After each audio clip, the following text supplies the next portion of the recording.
إذا عندما نتحدث عن مباراة مشابهة، إذا كيف رأيت هذه المباراة؟ إذا أريد أن أحتفل بالتأكيد مع عائلتي وزملائي وكذلك مع الجماهير دائما، وأن نستمتع معهم. هي لحظة جميلة جدا أن نبدأ بهذه الصورة. إذا نحن سعداء جدا، وبالتأكيد سأحتفل كذلك مع غرفة الملابس. انتصار مهم جدا بالنسبة لنا وانتصار كبير كذلك. أرجنتيني ليونيل ميسي بتصريحات لافتة عقب الفوز على المنتخب الجزائري بثلاثية نظيفة في كأس العالم.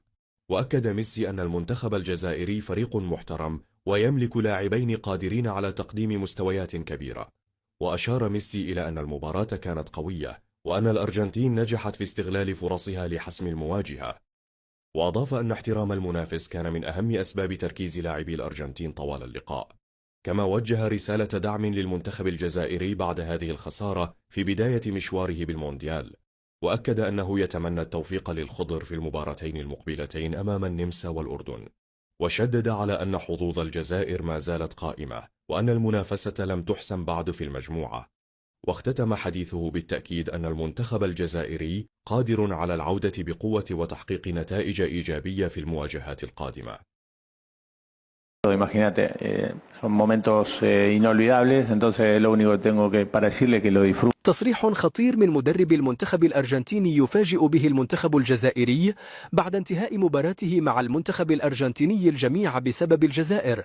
ويقمع صحفي مغربي شاهد ماذا قال له: أنت محب وداعم للمنتخب الجزائري، فيرجى الإعجاب بهذا الفيديو، ولا تنسوا أن تعطروا أفواههم بذكر الله والصلاة والسلام على رسولنا الكريم.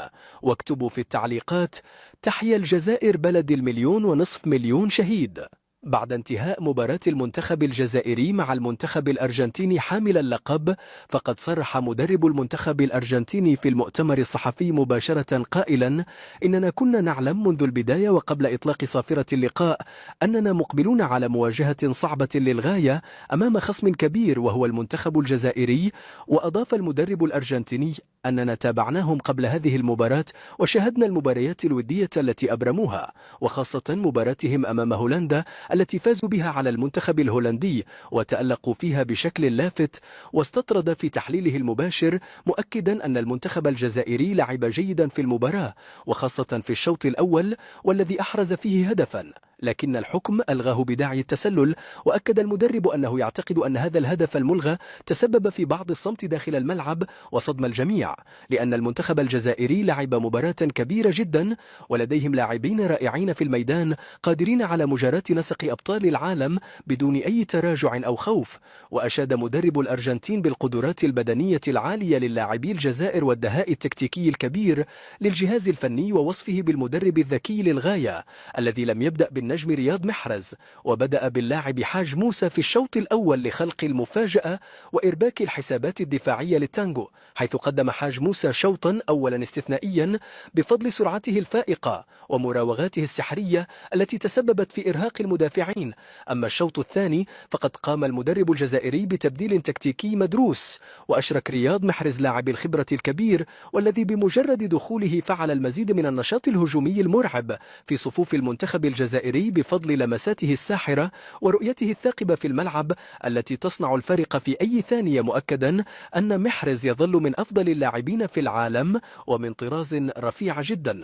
وأضاف مدرب التانجو أنه من الصعب مواجهة هذه الروح القتالية والحماسية التي رآها في المنتخب الجزائري اليوم، لأنهم لعبوا بشخصية كبيرة وعقلية انتصارية أمام حامل اللقب، والجزائر من أفضل المنتخبات حاليا، وأعتقد تماما أنهم سيتأهلون للدور الثاني من هذا المونديال وسيكونون خصما شرسا للغاية وفتاكا أمام المنتخب الأردني في المباراة القادمة، ومن بعدها أمام المنتخب النمساوي، مؤكدا أنهم لن يكتفوا بالدور الثاني فقط بل سيذهبون بعيدا إلى الأدوار الإقصائية ومن الصعب التغلب عليهم.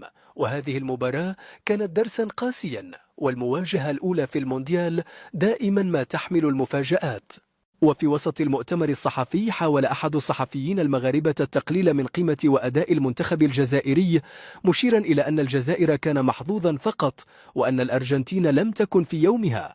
وجاء الرد ناريا وصاعقا ومباشرا من مدرب المنتخب الأرجنتيني الذي رفض هذا الكلام تماما، وقمع الصحفي المغربي قائلا له: إن كلامك يفتقر تماما للموضوعية والواقعية الكروية، والمنتخب الجزائري لم يكن محظوظا، بل فرض أسلوبه وقوته وشخصيته الكبيرة على أرض الملعب أمام حامل لقب كأس العالم.